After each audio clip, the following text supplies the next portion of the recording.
రాష్ట్ర విభజన తర్వాత హైదరాబాద్లో రియల్ ఎస్టేట్ పని ఇక అంతే అన్నారు. భూముల ధరలు భారీగా తగ్గుతాయని అంచనా కూడా వేశారు. కానీ సీన్ రివర్స్ అయింది.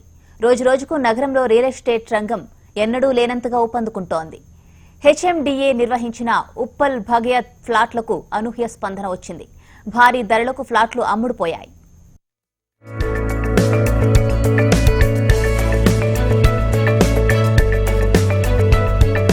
హైదరాబాద్లోని ఉప్పల్లో నిరుపయోగంగా ఉన్న 733 ఎకరాల భూములను హెచ్ఎండిఏ 2015 సంవత్సరంలో కొనుగోలు చేసింది. ఇందులో 104 ఎకరాలను నాగోలు మెట్రోకు విక్రయించగా మిగిలిన భూమిని అభివృద్ధి చేసింది.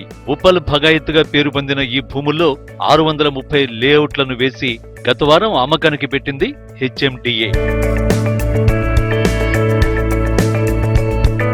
ఉప్పల్ భగాయత్తులో గజం ధర 28,000 నిర్ణయించిన హెచ్ఎండిఏ 50,000 వరకు ధర పలుకవచ్చునని అంచనా వేసింది. కానీ ఈ ప్లాట్ల అమ్మకానికి ఊహించని రెస్పాన్స్ వచ్చింది. గజం ధర 60,000 రూపాయలకు పైగా పలికింది. మల్టీపర్పస్ యాక్టివిటీస్ కి అనుకూలంగా ఉన్న ప్లాట్లలో గజం భూమి అత్యధికంగా 73,900 రూపాయలకు అమ్ముడుపోయింది.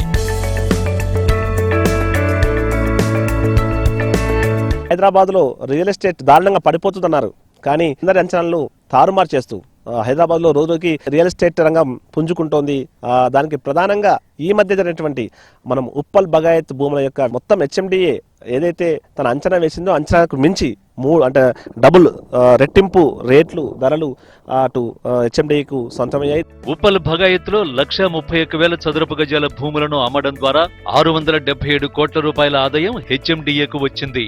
గత ఏడాది ఏప్రిల్లో సిటీలోని వివిధ ప్రాంతాల్లో హెచ్ఎండిఏ ప్లాట్లు భారీ ధరకు అమ్ముడుపోయాయి. ఇలాంటి ప్రక్రియ అంటే ఇంకా డిమాండ్ను బట్టి కొన్ని ప్రాంతాలు ఎక్కడైతే ప్రభుత్వ భూములు కావచ్చు, లేదంటే ఇంకా రైతుల దగ్గర ఉన్నటువంటి అంటే నిరుపయోగంగా ఉన్న భూములను కొనుగోలు చేసి వాటిని ఈ విధంగా అమ్మకాలకు పెట్టేటువంటి ప్లాన్లు కూడా మేము ఉన్నామని చెప్పేసి హెచ్ఎండి వర్గాలు చెప్తున్నాయి.